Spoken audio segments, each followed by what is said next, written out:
Hello everyone, आज का topic है दशमलव संख्याओं का सरलीकरण करना। इस तरह की जो संख्याएं होती हैं उन्हें किस तरह से सरल किया जाता है इस वीडियो के माध्यम से जानेंगे। तो सबसे पहला उदाहरण है 9.64 हजार। इस संख्या को लिखेंगे इस तरह से 9.64। अब यहाँ पर है हजार, तो गुणा में हम हजार लिखेंगे। हजार इस तरह से होता है। अब यहाँ पर दशमलव बिंदु को हटाएंगे तो दशमलव बिंदु हटेगा, तो दशमलव बिंदु के दाईं ओर 2 अंक हैं, तो यहाँ पर 2 शून्य लगेंगे और इस हजार को उतार दिया जाएगा। अब यहाँ पर 2 शून्य से 2 शून्य हट जाएंगे, तो यहाँ पर बचा 964 और यहाँ बचा 10। इसको जब गुणा किया तो ये हो गया 9640। इसे दूसरे तरीके से भी सरल किया जा सकता है। जैसे यहाँ पर जो भी अंक दिए गए हैं उनको लिखेंगे, तो यहाँ पर दिया गया है 964। अब साथ में है इसके हजार। हजार में होते हैं 3 शून्य, तो यहाँ पर लगाएंगे 3 शून्य।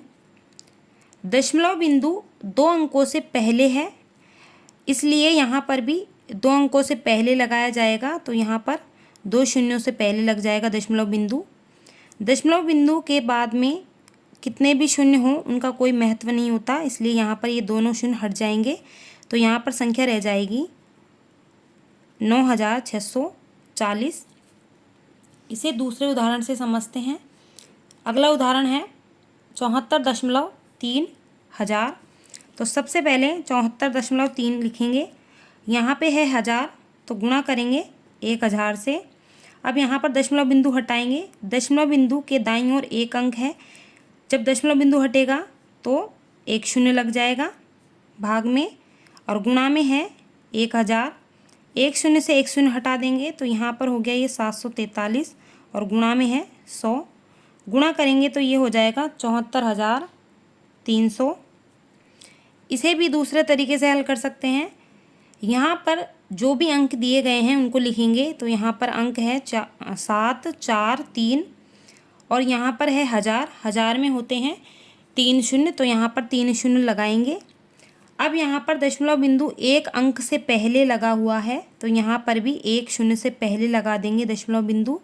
दशमलव बिंदु के दाईं ओर का जो शून्य है इसका कोई अर्थ नहीं है, इसे हटा देंगे, तो ये हो गई संख्या 74,300।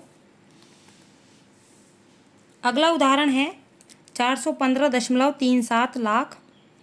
सबसे पहले 415.37 लिखेंगे, फिर गुणा में यहाँ पर लाख है तो लाख लिखेंगे। लाख में होते हैं 5 शून्य। अब यहाँ पर दशमलव बिंदु को हटाएंगे। दशमलव बिंदु के दाईं ओर 2 अंक हैं, तो बटे में लगेंगे 2 शून्य, 1 के साथ लगाएंगे। गुणा में लाख है। अब यहाँ पर 2 शून्य से 2 शून्य हटेंगे, यहाँ पर रह गया 41,537 और गुणा में है 100। जब गुणा करेंगे तो ये हो जाएगी संख्या, यहाँ पर 100 नहीं है, यहाँ पर हजार है, तो यहाँ पर 3 शून्य लगेंगे। इकाई दहाई सैकड़ा, हजार 10,000, लाख 10 लाख, करोड़, तो ये हो गया 4,15,37,000। इसे दूसरे तरीके से भी लिख सकते हैं। यहाँ पर जो भी अंक हैं उनको लिख दिया जाएगा, तो यहाँ पर 4 1 5 3 7 लिख दिया। अब यहाँ पर लाख है, लाख में होते हैं 5 शून्य, तो यहाँ पर लगाएंगे हम 5 शून्य। दशमलव बिंदु 2 अंकों से पहले है, तो यहाँ पर भी दशमलव बिंदु 2 शून्यों से पहले लग जाएगा, तो दशमलव बिंदु यहाँ लगेगा। अब यहाँ पर दशमलव बिंदु के बाद में 2 शून्य हैं, इनको हटा दिया जाएगा, तो ये हो गया 4,15,37,000। अगला उदाहरण है 30.4 लाख। तो यहाँ पर सबसे पहले लिखेंगे 30.4, फिर है यहाँ पर लाख, तो गुणा में हम लाख लगाएंगे। अब दशमलव बिंदु हटाएंगे। दशमलव बिंदु 1 अंक से पहले है, तो यहाँ पर बटे में लगेगा 1 शून्य और गुणा में है लाख। 1 शून्य से 1 शून्य हट जाएगा, तो ये रह गया 304 और यहाँ रह गया ये 10,000। इसको गुणा करेंगे तो ये हो गया 30,40,000। इसे भी दूसरे तरीके से हल कर सकते हैं। यहाँ पर जो भी अंक हैं उनको लिख देंगे। तो यहाँ पर है 304 और यहाँ पर है लाख, लाख में होते हैं 5 शून्य, तो यहाँ पर लगाएंगे 5 शून्य। अब दशमलव बिंदु एक अंक से पहले है तो यहाँ पर भी एक शून्य से पहले लगेगा। दशमलव बिंदु के बाद में शून्य का कोई महत्व नहीं है, इसे हटा देंगे। तो ये हो गया 30,40,000। इस तरह से दशमलव संख्याओं को सरल किया जाता है। यदि वीडियो अच्छी लगी हो तो लाइक करें, शेयर करें और चैनल को सब्सक्राइब करें। Thank you.